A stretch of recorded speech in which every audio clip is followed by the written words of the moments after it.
এক বছর আগের স্বপ্ননীল, ঠিক এক বছর পরের মৌমিতা। গত এক বছরে নিরাপত্তা সুরক্ষার যে কোনো পরিবর্তন হয়নি, এ রাজ্য তা আবারও প্রমাণ করল। সেদিনও বারান্দায় কোনো সিসিটিভি ছিল না, এবারও কোনো সিসিটিভি নেই। সেদিনও স্বপ্ননীলের দোষ ছিল, কেন সে সিনিয়রদের প্রতি দায়বদ্ধ ছিল না, কেন সে মানিয়ে নিতে পারেনি। আর এবারেও বলা হলো, was irresponsible of the girl to be alone at night. ঘটনাচক্রে 2ই আগস্ট মাসে, যে মাসে আমরা স্বাধীনতা দিবস পালন করি।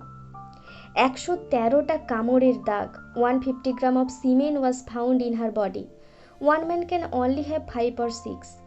জাস্ট ইমাজিন, একটা সুস্থ মেয়েকে ঠিক কতক্ষণ গোলা চেপে ধরে রাখলে তার চোখের মণি দিয়ে রক্ত বেরিয়ে আসে। সেই পুরো সময়টা যে দুজন ব্যক্তি মৌমিতার হাত চেপে ধরেছিল, তাদের মধ্যে একজন মৌমিতার ফিমেল কলিগ।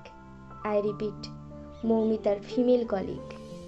2 দিন চিৎকার হবে, 4 দিন মিছিল, কলরব হবে, আর তারপর আমরা সবাই নিজের নিজের কাজে ব্যস্ত হয়ে যাব।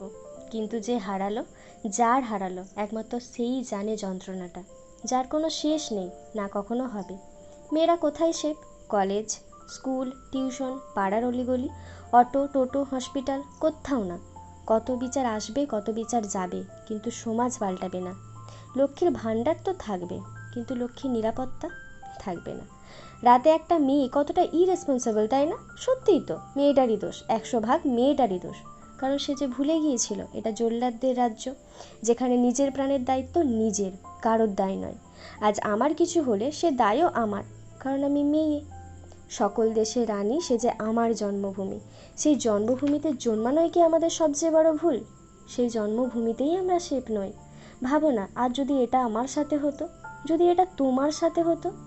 খবরের পাতা উল্টে দেওয়াটা খুব সহজ, টিভি রিমোট দিয়ে চ্যানেল চেঞ্জ করাটাও সহজ, ফেসবুকের নিউজগুলোকে স্কিপ করাটাও সহজ, যতক্ষণ এই অন্যায়টা অন্য কারোর সাথে হচ্ছে। কোথায় আছে না ঘুটে পুড়ে গোবর হাসে? সত্যি এমন দিন যেন আর না আসে। চোখের সামনে এত নিউজ, ছবি, রেকর্ডিং, যেগুলো দেখে শুনে সত্যি একজন মেয়ে হয়ে এটা ভাবতে লজ্জা লাগছে যে ওই খুনিগুলো, ওই রেপিস্টগুলো নাকি কোনো একটা মেয়ের গর্ভ থেকেই জন্ম নিয়েছে। ছি, ধিক্কার জানাই এই সমাজকে।